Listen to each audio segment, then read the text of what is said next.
salaamaaleykum ñu ngi leen di nuyu di leen ziar di leen bëggee bu baax a baax wax ci Macky Sall ak dialogom ba ak paayam dajale woon foofu noonu nga xam ne xàmmee nañ leen ci heure bu Macky Sall di caaxaan ñooy ñëw di ko jàppale ci caaxaanam yi heure bu Macky Sall di tooñ sénégalais yi ñooñu ñooy ñëw di ko jàppale ci tooñ yi te am na si ñoo xam ne nee nañ ñoom ay kilifa diina lañ am ñuy wax ne ay kilifa aada lañ am ñoo xam ne c'est des politiciens yi wane ne ñoom dañoo bëgg réew mi te bëgguñu réew mi lu ñu bëgg mooy système bu bon bi nekk ci réew mi depuis 1960 bañ fay jóge te système boobu dafa menacé wu te ki ko menacé mooy président Ousmane Sonko mi nga xam ne moo ñëw incarné anti système wane ne réew njub moo koy yore wane ne réew du sàcc ak tappale ak complot ak teg dil ak di jàpp ay nit di leen jaay doole di utiliser doole nguur gi loolu mooy tax réew jëm kanam waaye réew lu koy jëmale kanam mooy ñu koy jiite dañuy xam ñi leen fal li tax ñu fal leen mooy ñu liggéeyal leen respecté leen jox leen cër jaare la alalu réew mi ci yoon ba kenn ku nekk nga mën a jot ci alal jooju nga xamante ni sa alal la yow yaa koy cotiser muy l'argent du contribuable loolu la président Ousmane Sonko woote mais ñoom lu ñu jàppee réew mooy séddoo jël Sénégal def ko comme nag ray ko tong ko ku nekk jël sa wàll dem te kenn ku ci nekk dafa am benn titre booy ñëwee kii ñëw ne diw mooy sama maam nii laa sant kii ñëw ne man ci parti bii laa bokk kii ñëw ne nii laa tudd am naa tur maay doomi diw diwooy sama baay noonu la ñuy def jël sénégalais lambda yi exclure leen ci Sénégal nu muy doxee jàpp na ñoom ñoo moom réew mi léegi yéen ñu fa dajee woon yéen ñëpp rawatina ak paayam yi xobi daas yooyu ñi gome seen ay dara ba mu nekk kodd ñi mel ni dañoo jël ay yet dugal ko ci seen dara yi di ñëw di jàppale Macky Sall ci lu ko neex maanaam di ko wax li nga xam ne moom la bëgg a dégg loolu moo tax sax mu organiser dialogue bi lan moo tax waxu leen Macky Sall ne ko bàyyil tooñ lan moo tax nga fomm élection yi te tegoo ko fenn loolu moo waroon nekk seen taxawaay ban situation bu grave moo fi am ba war a tax Macky Sall ne dafay fomm élection présidentielle yi perturber le calendrier électoral bi nga xam ne constitution bi dafa définir ne dernier dimanche bu mois de février ci la élection yi war a am bu mandat bi jeexee su fekkee deuxième tour dafay am ñu def ko ci mois de mars ba ubbiwaat beneen campagne pour campagne deuxième tour waa léegi ban situation moo fi am ba tax Macky Sall yàpp ñu yàpp gu tax lu toll ni élection présidentielle sénégalais yi war a tànn te moom ci élection présidentielle lañ ko tànnee Abdoulaye Wade organiser ko te fommul ko ba tax moom sénégalais yi fal ko ñu may opportunité sénégalais ñu dem tànn seen njiitu réew ba tànn Macky Sall moom mu ñëw ne moom nuñ ko tànnee woon occasion bu ñu mayoon sénégalais yi ba sénégalais yi mën ko tànn moom mu falu indi programme am en tant que sénégalais te am ci droit mu dem ba mandaayam jeex mu ne loolu duñu ko may ñun citoyens sénégalais yi pour ñun ñu voter léegi manque de respect notoire boobu vis-à-vis des sénégalais Macky Sall am ko yéen ngeen ne ay kilifa ngeen ñii ne ay nitu diina lañ ñii ne ay intellectuel lañ yu bëgg Sénégal lan moo tax bi mu leen oowee ci dialogue bi kenn terewu leen pour ngeen dem ci dialogue bi mais am na ñoo xam ne nee nañ ñoom bëgg ñoo dem parce que nit mënula tooñ ba pare naan la kaay ñu dialogue quoi waa léegi comme yéen ñëw ngeen te bëgg ngeen Sénégal ñii ne ñoom ay nitu diina lañ waa léegi lu tax waxu leen Macky Sall ne ko yow lan moo tax nga yàpp Sénégalais yi bay fomm élection yi loolu rek mooy wax ji Macky Sall lan moo tax mu fomm suñu ay élection lan moo tax mu perturber suñu calendrier électoral ba pare di ñuy layal ay lay yoo xam ne lay yu oyof la te commencement bi li mu doon layee lay bu oyof la baaxul benn te waxatuñ ci loolu ñoom ñu ngi wax ci leneen di ci dugal yeneen tur dañoo waxoon ne Karim Wade conseil constitutionnel daf ko tooñ daf ko waroon a boole ci élection yi te boolewu ko ci ay waxu corruption lañ doon wax ne dafa am ñaari juge yoo xam ne dañ leen a corrompre muy Cheikh Ndiaye ak Cheikh Tidiane Coulibaly ne waa PDS yi ànd ak Karim Wade ñoo leen ko jiiñ ba tax ñu teg commission d'enquête est-ce que déggati ngeen ñu waxati waxu commission d'enquête est-ce que déggati ngeen ñu waxati ay waxu corruption li ñu bëggoon ci lañ nekk te ñu ngi ci 2019 Macky Sall moo wax ñu éliminer ko Karim Wade moo wax ñu éliminer ko Khalifa Sall élection yi amul léegi bii nii nag moom moo ñëw ne na Khalifa Sall bokk ak Karim Wade ñu jaarale ko ci benn dialogue bu ñu doon defee palais waaye nu mu mënti demee Macky Sall bu bëggoon élection am Karim Wade mu bañ a bokk ci élection mënul tere ñu tenir élection yi mais Macky Sall li mu bëggoon mooy lii nii am nii mu porox ndollu ci di ci dugal ay loi d'amnistie pour ñaawteef yi nga xam ne moom la fi def ñaawteef yooyu mu effacé ko bala moo dem parce que dañ ko jox réew mi mu jël réew mi di ko foowee di jaay nit ñi doole di tëj di rey ay nitam di sàcc ay nitam di def lu leen neex mu leen di protéger mu dem nag ba affaire bi nag këtt na jonn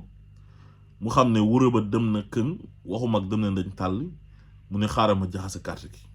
loolu rek la waaye du leneen ku waxut lii waxoo dëgg waxoo lu am li taxoon mu jàpp élection yi le 25 février joxe nañ digal waa conseil constitutionnel pour bu Ousmane Sonko indee candidature am foofu noonu ñu éliminer ko moom jàppoon na ne sax Ousmane Sonko du àgg conseil constitutionnel parce que koj na ko fu ne jël na ay juge am yu nekk ci magistrature bi xam ngeen juge am yooyu doyen des juges am ak procureur am ak ñi mu àndal ñëpp ministre de la justice am ministre de l'intérieur am waa DGE waa caisse de dépôt et de consignation ne leen nañ àndandoor ñu xeex Ousmane Sonko pour mu bañ a àgg conseil constitutionnel ba pare nag wax Badio Camara ne ko demal xaaral ma ko foofu en cas où mu egg fa bu ñëwee nga rejeté candidature am mais investir na def na lu nekk pour Ousmane Sonko bañ a nekk candidat mu tas parti pour effacer Ousmane Sonko dafa ay stratégie dugal Bassirou Diomaye Faye jàll mu xam ne Bassirou Diomaye Faye day gagné mu jaxase carte gi loolu ku ko waxul waxoo dëgg loolu moo tax Macky Sall fomm élection yi pour mën a am temps defar ay arrière am pour mën a dem waa léegi yàpp gu ñu Macky Sall yàpp ba moom intérêt personnel am tax ginnaaw bi mu defee ay njombeem ginnaaw bi mu tooñee Sénégalais yi ay at di leen toroxal di jàpp doomi Sénégalais yi di leen dugal ci kaso yi di leen torturer ñii mu rey seen ay doom amul enquête amul autopsie amul dara muy fomm élection yi pour ut benn loi boo xam ne loi d'amnistie lay doon pour setal boppam ba pare ñu ne dañ ci laaxaale Ousmane Sonko fii laay toog di ko wax Sénégalais yi man am naa ultime conviction ne président Ousmane Sonko du mas a ànd ci dialogue boo xamante ni dañ koy def pour effacer ay ñaawteef yoo xam ne Macky Sall moo ko jiite woon pour éliminer ko moom tax mu rey ay nit jàpp ay nit tëj leen kaso ñi mu torturer leen Ousmane Sonko du ànd mukk ci loi d'amnistie boo xam ne dañuy effacer ay nit yu sàcc xaalisu Sénégalais yi rawatina ak force Covid bi 1000 milliards yi ak yeneen ñaawteef yu am ci ay corps de contrôle ñu mu épinglé ñu sàcc xaalisu Sénégalais yi Ousmane Sonko di ci ànd loolu jaral na ko mu tëdd kaso à vie mu leer naññ nag xale yi ñu rey dóor leen ay balu fetel en recrutant des nervis jox leen des armes de guerre ñu génn rey suñu ay doom te loolu Macky Sall moo ko santaane moom ñu mu àndal bëggoon a tiital Sénégalais yi pour mën a neutraliser Ousmane Sonko tëj ko kaso effacer ay mbiram mu jeex moom mu continuer éterniser au pouvoir loolu moo ko jaral lool mu dem ba xam ne loolu yëpp cóol na mënatul éterniser au pouvoir mu ne léegi day effacer li ko dalee 2021 ba 2024 lépp lu am ci wàllu ñaawteef loolu Ousmane Sonko dina ko nangu Ousmane Sonko loolu du ko mos a nangu ku nekk na assumer li nga def su fekkee da ngeen ne Ousmane Sonko rebelle la su fekkee da ngeen ne Ousmane Sonko terroriste la su fekkee da ngeen ne Ousmane Sonko moo raylu xale yi parce que moo leen génnee ne leen dem leen xeex li ngeen teg ci ndoddam yëpp chef d'inculpation yëpp su fekkee da ngeen ne loolu dëgg la kañ gëm ngeen ko mais jarul ngeen di def loi d'amnistie bàyyi leen noonu ñu àtte ko nañ ko àtte ñu jaarale ko ci yoon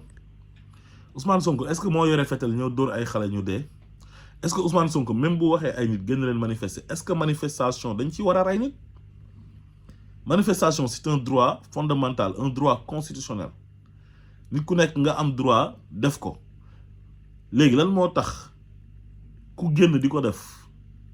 duñ yem ci bañal la ko waaye dañ lay dóor balu fetal nga dee mën nañ la ko sax bañal te amuñ ci droit mais buñ yemoon ci bañal la ko sax amul problème mais lan moo tax ñuy armé ay nit ñuy dóor ay xale yi manifester seen droit ay balu fetal ñuy tëdd di dee beneen bi mooy ñu waral leen defal autopsie xool lan moo leen rey defuñ ko mu waroon am enquête amul enquête parce que boobu gëm nañ ne ñoom dañuy continuer toog fi jaay doole lu ñu bëgg dinañ ko am moo tax ñu continuer woon ci forfaiture boobu noonu ñu nekkoon di semer la terreur ci dëkk bi ñu dem ba mbir mu cool ñu ciy tudd Ousmane Sonko génne leen ko ci seen mbiru caaxaan yooyu Ousmane Sonko waxut ak Macky Sall dialoguewul ak Macky Sall négocié wul ak Macky Sall moom bañul sax dialogue mais nee na dialogue dafa am nu ñu koy defee mënoo jàpp sama ay nit tëj leen ci kaso toroxal leen ñii nga jiñ leen ay terroristes ak ay forces spéciales ak force occulte te Macky Sall booy wër force occulte ak force spéciale ak terroriste ak rebelle ci moom ngay njëkkee ba pare jàpp ñu mu àndal Antoine Diome ak Ismaïla Madior Fall mu bon moom noonu maa ngi ko gis muy wër ci télé yi di fen naan ay affaire u Adji Sarr rek ay Mame Mbaye Niang bokkul ci ay loi d'amnistie kan moo leen sant loi d'amnistie soo amoon jom Ismaïla Madior Fall da ngay bàyyi turu Ousmane Sonko façon xeex bu nekk xeex nga ko Ousmane Sonko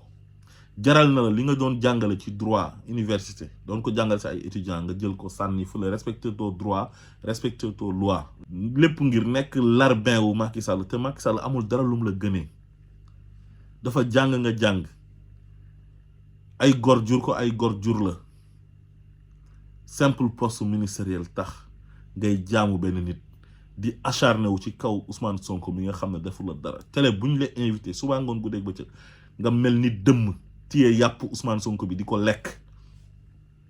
jël doomi jàmbur yu ñuy wax Adji Sarr lu ñu wax ngeen dugal Adji Sarr di politiquer doomi jàmbur pour yàq nit may leen nit ñi jàmm yéen da ngeen a bon seen mbon gi dafa jéggi dayoo te mbon yi ngeen def ci Sénégal loolu Sénégal du ko fàtteti ba mukk da ngeen a wor Sénégal yéen ay traître ngeen haute trahison ngeen def Sénégal te yéen dañoo waroon a effacer seen lépp ci histoire u Sénégal yéen effacer leen ci histoire u Sénégal rayé leen yéen bu ngeen dee bàmmeel sax war leen ko am dañoo war a maasale seen bàmmeel parce que ku leen gën a bon ku leen gën a yées amul yéen réew dañu leen ko jox pour ngeen defar ko ngeen ñëw di yàq réew mi yàqte réew mi jaxase nit ñi tas kër yi tas famille yi tas njaboot yi tas ay sëy tas ay xaritoo yàq Sénégal ci ay fen ay caaxaan ngir xeex benn nit boo xam ne sénégalais yi ñoo ko bëgg ngeen ne kii du fi nekkee lii mais yéenay ñan waxuma waa dialogue ba toog naan ay jàpp nañ la dëyeeg ñuy jóg di comédie seen comédie yi man lijjantiwuma ko sax quoi ku nekk di wax sa bëgg-bëgg ak lu neex Macky Sall pour neexal ko ci koo xam ne mandaayam jeex na ci bànneexu bakkanam mu fomm élection yi te amu ci droit waxu leen ko dëgg ngeen nekk fa di ko raay di neexal di ko jàppale lan mooy ndeyu Macky Sall war a toogaat fii au delà du 2 avril ban droit la ci am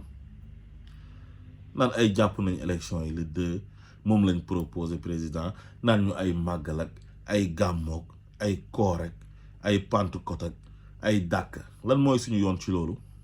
mën na tere nit ñi voté et puis lan même loolu bu doon tere nit ñi voté lan moo tax ñu àgg foofu noonu mais calendrier électoral bi février moo ci nekk dernier dimanche bi kan moo ñu dugal ci situation bi du Macky Sall lan moo tax mu dugal ñu ci du bànneexu ba kanam ak yabaate bu leen fontoo Sénégalais yi encore une fois président Ousmane Sonko Macky Sall éliminé na ko ci course bi mu tànn candidat yam bàyyi leen ko ngir yàlla bàyyi turam am leen jom am leen ngor moom biñ ko éliminé xam na ne éliminé nañ ko tànn na candidat yam toog noppi jaay nañ ko doole tëj ko ci kaso ba moo candidat yam ci lu nekkul tooñ ci lu nekkul dara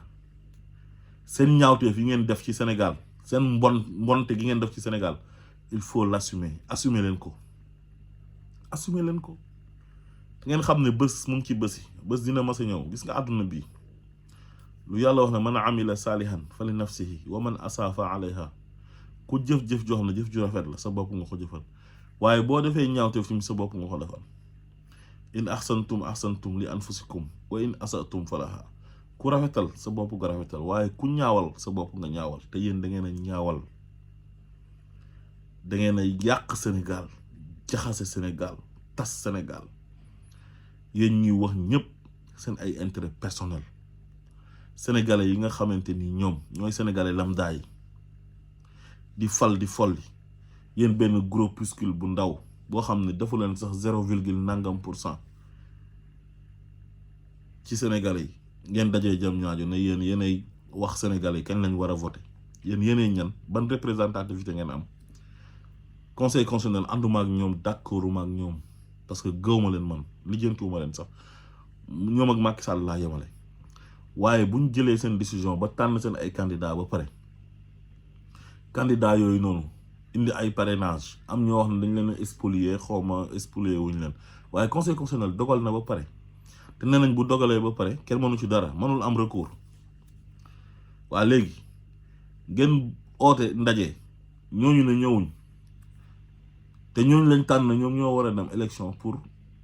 laaj baatu sénégalais yi fal ci ñooñu. léegi yéen ñi nga xamante ni yéen conseil constitutionnel validé wul seen candidature, ak yéen ñu fa teewoon ci turu ay sama maam ak sama nijaay ak dara yu rëy ak mbaxana yu ngand, yéen ban lan ngeen tekk yéen ci réew mi yéen? am na si ñoo xam ne boo demee amuñ sax carte électeur, duñ sax voté ci. complot ak Macky Sall toog nay daal yéenay définir léegi lu war a am ëllëg quoi. et les sénégalais yi ñoom anañu ñoom, lan lañ ci am ñoom? église bi sax laa la wax, fulla ju ñu am ak fayda ju ñu am ak liberté bu ñu am, indépendance bu ñu am sax,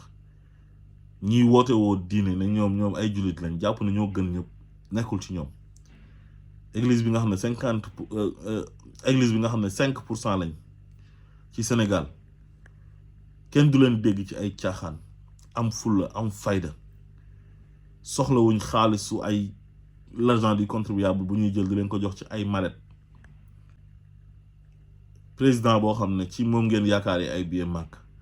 président boo xam ne ci moom ngeen yaakaaree ay ravitaillement, muy chargé seen magasin ba mu fees, di leen yóbbu bitim réew ngeen di faju ci, di leen jox passeport diplomatique, di leen jox xaru tabaski, di leen jox ay nagu tam xarit, di leen jox ay enveloppe. ñaata gàmmoog ñaata ziyaare mooy am ci at bi? tuddee nañ ko président, tuddee nañ ko première dame, tuddee nañ ko monsieur le ministre, ñu jël xaalisu sénégalais yi di leen ko jox. kooku nan ngeen koy waxee dëgg? bu ngeen sañoon kooku moo fiy toog ba faw. waaye bàyyi leen sénégalais yi ngeen di tooñ, parce que kooku fal nañ ko ñaari mandat, jeex na dem yoonam, keneen ñëw toog. bu leen arrangé wul yëpp ñun on s'en fout, suñ yoon nekku ci, parce que moomu leen Sénégal yéen. du yéenay tànnal Sénégal ñu war a toog fii ak ñu fi war a toog. seen yi ngeen def yëpp xam nañ ko, complot ngeen def contre Ousmane Sonko ak ñi mu àndal. léegi bu sénégalais yi bëggee Ousmane Sonko ak ñi mu àndal, yéen groupuscule bu ndaw boobu, yéenay wàññ loxo sénégalais yi ne ñoon duñ fi toggee. yéenay ñan yéen? bala ñoo dee ay benn ñoom sëñ Mbacke Ndiaye, ces transhumants de merde là, di wër tere yi naan ay Bassirou Diomaye Faye mënul nekk président yeeg Ousmane Sonko mënul nekk président. yéenay ñan yéen yéen a ëpp ñooñu xam-xam, wala yéen a leen gën a baax, yéen a leen gën a jub. yow ñooñu dàq leen a jàng. yow sëñ Mbacke Ndiaye bac sax amoo ko, làmmeñ bu rëy nga am, neex làmmeñ, mën a fen, doo wax dëgg ah. seen ay intérêt personnel tax ngeen di ñëw sénégalais yi bëgg ay nit, ngeen di wax ne ñooñu waruñ fee nekk président. yéenay ñan? ñooñu jàng am xam-xam, nekk ay inspecteur des impôts, nekk ay nit ñu jub, même buñ nekkoon ay nit ñu bon, nekk ñoo xam ne mënuñoo yore réew. bu leen sénégalais yi tànnee ne ñii lañ bëgg, mais sénégalais yi luñ bëgg loolu moo war a am, mais du yéen minorité bi li ngeen bëgg loolu moo war a am ngir seen ay propre intérêt. yéen toog fii di encaisser seen xaalis, ñiy dagg suuf di leen jox ah. léegi sénégalais yi ñàkk, ñoom di gën a pauvre, di gën a xiif, di gën a mar, di gën a ñàkk liggéey. yéen loolu ngeen bëgg yéen? loolu du fi amee. waxu leen dëgg, da ngeen di fenn yéen. sénégalais yi am leen fulla, am leen fayda, nañu taxaw takku pour élection yi ñu jàpp ko balaa mandat wu Macky Sall di jeex, mu jógee fi. sénégalais yi tànn ci 19 candidats yi ku ñu bëgg a tànn ñu tànn la. képp ku ñu fal ñoo xam ne sénégalais yi ñoo la fal. salaamaaleykum wa rahmatullah.